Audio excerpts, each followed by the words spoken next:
Welcome back to the RV Rundown. I'm your host Barry, and today we're taking a look at the all-new 2025 Wildwood 27RK, a rear kitchen model that has some pretty cool features.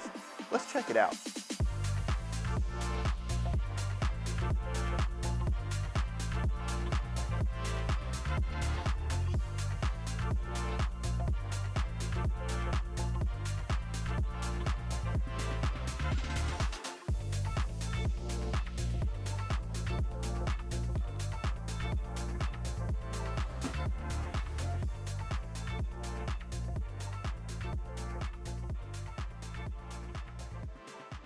Stepping in through the front door, we end up pretty much in our living room of the 27RK, where we have a single slide that pushes out, and that slide hosts our dinette, our sofa, and it's directly across from a set of recliners.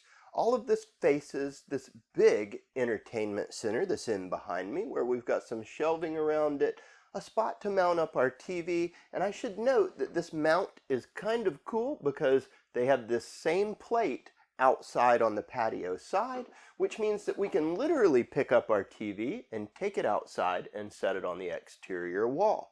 Down below, we have a glass top kind of display case that hosts a central fireplace. It's an electric fireplace. It legitimately puts out heat, so it helps offset your propane cost in the wintertime, and there's some storage on either side of it. This sofa does make into a bed. It's a jackknife, and it's hiding some storage down below.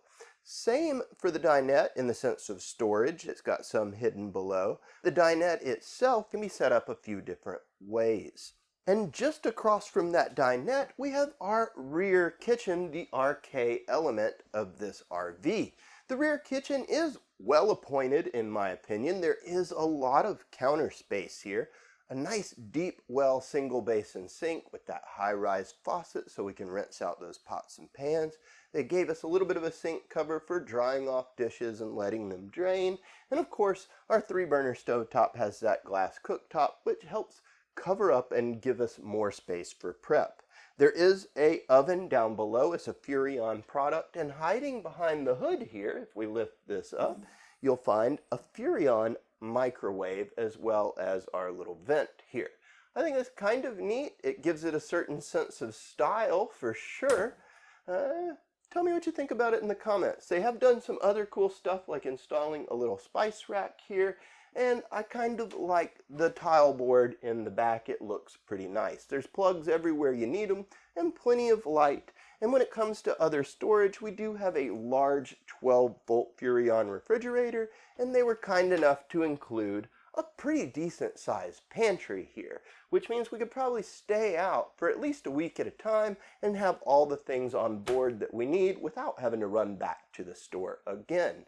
Now, other updates that have happened in 2025 are pretty noticeable. So they've put in these cool new dimmable lights across the ceiling. From what I'm hearing from our service teams is that unlike the puck lights, these are actually more serviceable and more reliable. Plus they allow us to get up into a ceiling panel without having to rip a bunch of things down if it becomes necessary. Also, all of the interior trim has been kind of updated, so they've given us accent lights and these very residential looking blinds and curtains. I think it looks pretty sharp. You guys tell me what you think about it. Now, if you had chosen to go right when you came through the door, you would have ended up in the little hallway right by our bathroom. Again, stylistically, they're stepping it up this year. They put in some cool little curves, sliding doors, lots of great lighting, and some accents in the bathroom that just doll it up a little. Otherwise, we see pretty standard amenities. We have a foot flush toilet, large shower, skylight above, a sink, and some storage down below, a spot to put a wastebasket if necessary.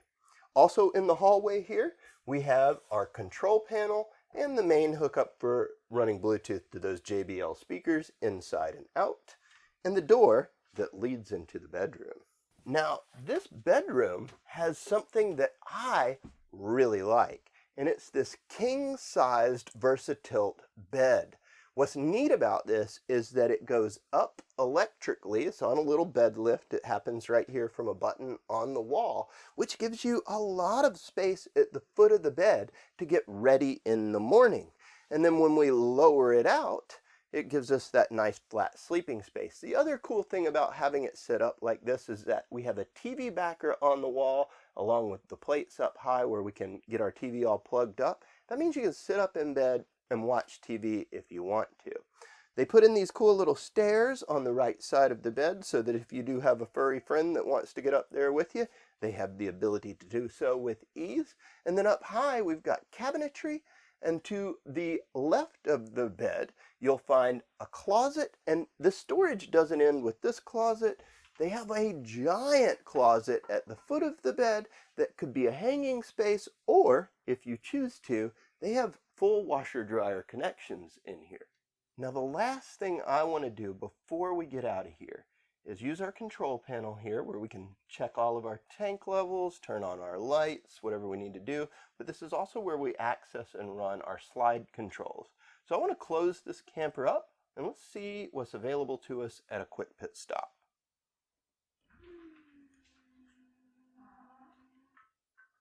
Okay, there it is. So with the slide in, I can definitely get to the bathroom with ease. I can get into that front bedroom.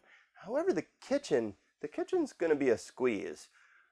I'm not really going to be able to get around that shelf area where our L-shaped sofa and our L-shaped kitchen kind of come together without running the slide out just a little bit.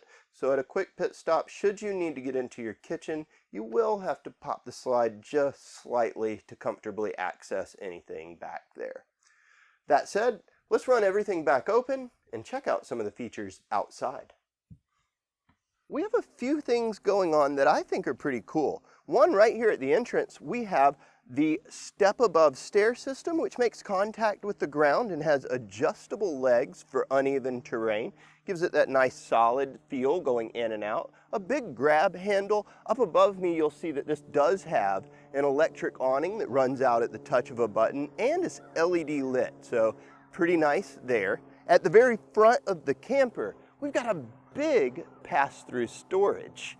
Right next to that large pass-through storage, we have our inlet for our tank fill.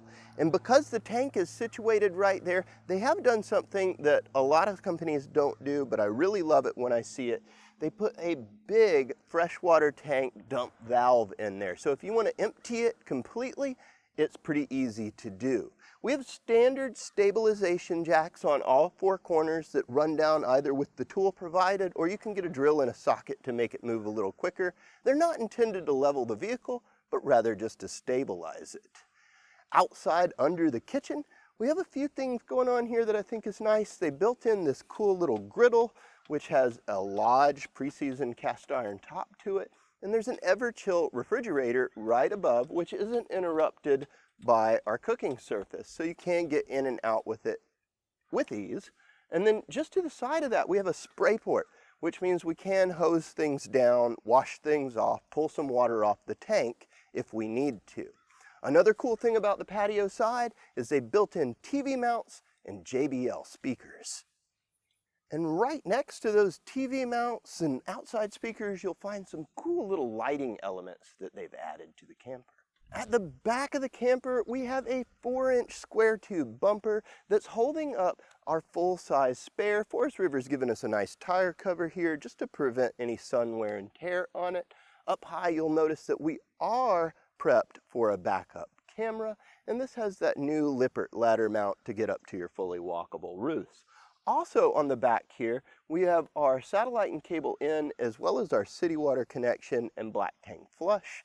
And there's a little outside shower that they've built into the back corner. This unit is 50 amp service, and we connect right here at the corner. Now, as we pass by the slide on the off-door side, up in the corners, you'll notice those little Solaris stickers. That's where this is already prepped to have a slide topper installed. Just forward of that slide, we have our dump station. So our gray and our black tank pulls and all of our hookups are right there. At the front of the camper, we have access to that pass-through storage that we saw on the other side. There's a rock guard down low and a battery cutoff switch next to our battery tray, which is nice for storage purposes. 2 standard grill tanks with a cover and a power tongue jack. To sum it up, I really like the new 27 RK. I think Wildwood has done a fantastic job updating the looks of all of the vehicles in their fleet. And quite frankly, if you're a solo traveler or a couple looking for something that's just comfortable inside, this might be a rig that you want to check out. Visit us at Southern RV in McDonough or Cumming, Georgia. And please check us out online at southernrv.com. You can give us a call with any questions at 770-477-0552. And please like, comment, subscribe, share. It really helps out our channel. And until next time, happy camping.